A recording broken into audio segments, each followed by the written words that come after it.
How's it going, guys? I'm Aaron from PhoneDog.com. When you look back at the Atrix 4G on AT&T, which launched in February, we can say a couple of good things about it. It had a dual-core processor. Actually, it was the first to have a dual-core processor, that NVIDIA Tegra 2 chip inside of it, but it also had a great accessory ecosystem. You look at the lap docks, you look at some of the HD media docks, some of the stuff that you could buy separately, and it was a great all-around device. Well, Motorola's added again with the Atrix 2, which is available now on AT&T. Now, design-wise, this one's changed a little bit. It has still, same dual-core 1 GHz processor, even though this time around it's a TI OMAP processor. It does increase the display to 4.3 inches, and it's a QHD display with no PenTile technology. So you're not dealing with the pixelation. It's a little bit less bright, but not dealing with the pixelation. 8 megapixel camera on the back in place of a 5 megapixel camera, and it shoots 1080p HD video as well. Good looking design, 1,735 milliamp hour battery, and best of all, it's available from AT&T for $99.99 and even $50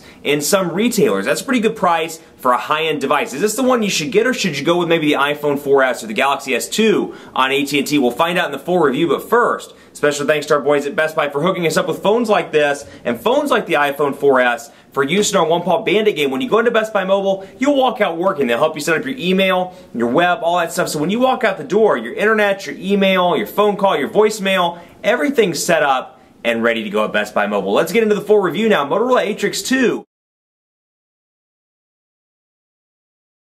Take a look at the widgets on this device. Again, like I said, it has Motorola's custom user interface running atop Android 2.3.5 or Gingerbread. So we can take a look here and see. It brings up this add to home screen, which I think some of the other platforms do it a little bit better, like Samsung's TouchWiz 4.0, where it kind of subtly brings it up down here in the bottom and then allows you to pan between your home screens up at the top. So it's kind of nice to it's kind of nice there. I hope Motorola adopts that in a future build of Motorola's UI, if they even keep it around, assuming the Google buyout is approved. But we'll take a look here at the widgets. You can see a lot of different Motorola widgets, airplane mode toggle, Bluetooth toggle, and then you can see some of the stock Google stuff like Google Search, Latitude, Market, things like that. But you do get a lot of different options here, picture frames, traffic, weather, and more. So you can see a couple of the ones I have on here. Weather, for example, I have calendar. I have all the toggles here, so I can toggle between airplane mode, Wi-Fi, Bluetooth, and GPS. And then I can go over here, and let's just add another one for fun. Let's do how about date and time. That works. And we'll do a clock style of digital and bring it up just like that. Now the cool thing about these is not only can you move them around the screen, but on Motorola's custom UI you can customize the size of the actual widgets themselves. So you can see I just customized it, and this one kind of makes me mad because it doesn't go down into the size I used to prefer. But you can see, for example, you can make this the date widget. Hang on a sec. Okay, let's customize. Let's try this again. It's going wild on me here. Okay, come on. There we go. Okay, perfect. So you can customize it all the way down there if you wanted to and have a gigantic upcoming meetings list. I can go over here and change the size to that if I wanted to and make it like that. So what the real benefit is, and TouchWiz 4.0 does this, but what the real benefit is here is if you have a home screen like this, for example, and you're like, I have my date and time widget like that, and I want to add something over here. Well, thanks to customizable widgets, I have the space, or have the ability to do that. I can add 1 or 2 extra widgets, and while I love widgets like HTC's widgets, try to see how many times I can say widgets in this little 1-minute block. While I love HTC's widgets, they're not customizable. They're very beautiful, and they have some small ones, but you can't customize them to fit the actual home screen itself. So if you're out of space, you're out of space, and you're out of luck. So it's a nice touch there, and I really like the fact that the customizable widgets are there. Now that said, they're not as pretty. They are a little bit kind of choppier, a little bit uglier. The more brash in terms of the curves, as opposed to something like Sense, which has the well-rounded widgets as well. So a little bit of a difference there, but nothing nothing major by any means. So let's take a look at the phone, the dialer, and I want to make sure that I haven't dialed any recent numbers. Okay. You can see here a big difference, and it's funny because when you look at these Android devices, you can really see the differences across the board. They're all running Gingerbread, or quite a few of the recent releases are running Gingerbread, but you can see the differences in the caller and the phone apps. For example, both of these are running 2.3, but just to show you, completely different phone applications. So you have dialer, recent, contacts, and favorites up top. And I can see my recent calls and group those by all, missed, received, or outgoing calls. I have my favorite contacts, and I have my contacts themselves over here.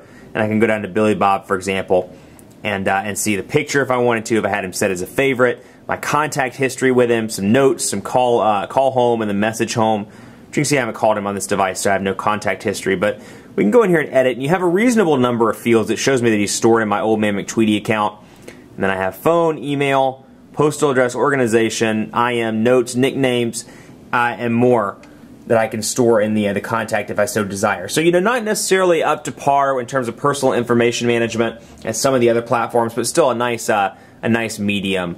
And all Motorola does a pretty decent job on that. Let's take a look at Quadrant Standard. And again, keep in mind, take benchmarks with a grain of salt because they're not really indicative of day-to-day performance, but it's always fun to kind of see and compare to your own device or maybe another device you're considering. But I will tell you, Motorola is exceptional in the call quality department. They have exceptional call quality. This device is no exception.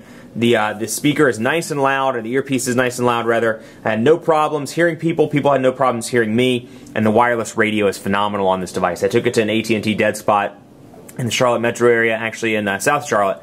And despite having between 0 and 1 bars, I was able to hear my caller just fine. A little choppy at times, but for the most part was able to hear perfectly. So, if you're looking for that device, maybe you live in an AT&T fringe area, or you go to an area regularly or work in an area where service isn't great, go with something like the Atrix 2 because the wireless radio is second to none so far based on what I've tested throughout the year. They really do a great job. We'll see here. Quadrant Standard 2217 on this device, and I'll bring it in so you can take a look. 2217. Let's do a speed test. And the speed test gods don't really like me whenever I'm doing these videos, so I always find that my lowest numbers come in pretty often when I'm doing these speed tests. But you can see here, I've seen speeds, between about 1.36 megabits per second. I've seen them all the way up as high as 5 megabits per second. And I've been averaging, I'd say between 2 and 5 pretty regularly with some low ones here, 1.36 and 1.81. So we'll take a look and begin the test, for example, and you can see I've been very pleased with data speeds. Even when I'm in an area like my home doesn't get fantastic AT&T coverage, but even when I'm in that area, I see consistent download speeds, between 1.5 and 2 megabits per second mostly. So, I've been pretty pleased. Even with 1 or 2 bars of service, it's been perfectly fine. So you can see it's running pretty quickly here, 5 megabits per second on the download, and about 1 megabit per second on the upload. Now again, the benefit here is GSM, it's HSPA+, so you can call and surf at the same time. So if you're on the phone, you need to look up a date, you need to look up reservations to a restaurant like the AT&T commercial implies, you can do that on the Atrix 4G. It's something you can't do on most CDMA devices without Wi-Fi being turned on. So something to keep in mind. But 5 megabits per second, 1 megabit per second on the upload, and just to give you an idea of where I'm at, my office is in Uptown Charlotte, so I'm right in the center city. And I've had pretty similar results. All those tests you saw were kind of taken around different places. So all in all, I've been pretty impressed with the data speeds on this device. It's been pretty impressive. So let's take a look at Gmail here because I want to show you what it looks like as well. No real changes here, but you can see Motorola's blue color scheme is definitely involved here. And we can go into, let's see, what can we go into? Add new fresh music, or add fresh new music. And you can see, show pictures, and scroll up and down. You see the header stays at the top, so when you're halfway through the email and you're kind of like, I need to respond to this person. Who was it that sent me the email again? And again, so you can see the transition effects. I can simply go up here to the bar and hit reply, reply all, or forward directly from the header itself. So nice improvements to Gmail. Overall looks good, and I like the ability, quick and easy to read or check a bunch of emails and click read all, and likewise check a bunch of emails if you want to make those unread. You can do the same as well. Let's take a look at the camera now. It has an 8 megapixel camera with 1080p HD video recording, and I'm actually going to spin this around. So we'll take a picture of this, for example, my media badge from the Motorola event, which is for whatever reason hanging on my tripod over here on my desk. So we'll take a picture of the media thing, and you can see it autofocuses in on its own. It has a physical camera button, but the camera button doesn't have manual autofocus. As soon as you press it, it focuses on its own and takes the picture. So once you click that button, be sure you want to take the picture because it's going to go off and do it on its own. Now, the on-screen button I can press and hold, and you can kind of see that. Let me see, get in the viewfinder here so you can see. And I can press and hold it, and it zooms in on its own. And that's what the picture looks like. So all in all, you had a pretty impressive picture quality. And again, keeping in mind that this device is $99. It's pretty impressive. Even when I zoom in, pretty clear there. Easy to read the text. You can see the video I shot yesterday at 1080p. Just to show you what it looks like on the device. Hey, look, aren't those flowers pretty? What's going on, guys? I'm Aaron from PhoneDoc.com, and hey, you want to go get a steak? at Ruth's Chris Steakhouse. Welcome to Charlotte, by the way. This is 1080p HD video recording on the Motorola Atrix 2. You can see. So you can see that there, pretty easy to see on the device. And all in all, go take a look at it on YouTube or on PhoneDog, but I've been pretty impressed with the video quality as well. Picture looks good, sound looks great. It was windy that day, and you can't hear much of the wind, which is really nice. The noise cancellation is pretty decent on this device itself. So there's a close-up of my jeans, and you can see they're easy to see the fibers between, or fibers on the jeans, and you can see the fabric, or the stitching right there. So good picture, pretty impressed with it, and again, keeping in mind that this is a $100 device, I think it's the best bang for the buck on the market right now. So the Motorola Atrix 2, it's available now at AT&T. It's available for $99.99. This is a device I would carry in a heartbeat. The specs are right up to par with the other high-end devices on the market. The dual-core processor is nice. The 1,735 milliamp hour battery in the back is definitely enough to make it through about 10 to 12 hours with moderate use, which is right on par with most other Android devices. And it's a good device. It's $100 and it performs well. And I think it's in terms of bang for the buck, I think it's the best device on AT&T. Much more coverage to come on PhoneDog.com with the Atrix 2. Be on the lookout for dogfights between this and some of the other high-end devices on the market, the Amaze 4G, the Galaxy S2, and more. So keep it locked on PhoneDog.com, and always like us on Facebook, Facebook.com/PhoneDog. We're always doing contests. We have some super cool content that we post on Facebook. We're in there, in and out from time to time, myself and Sydney.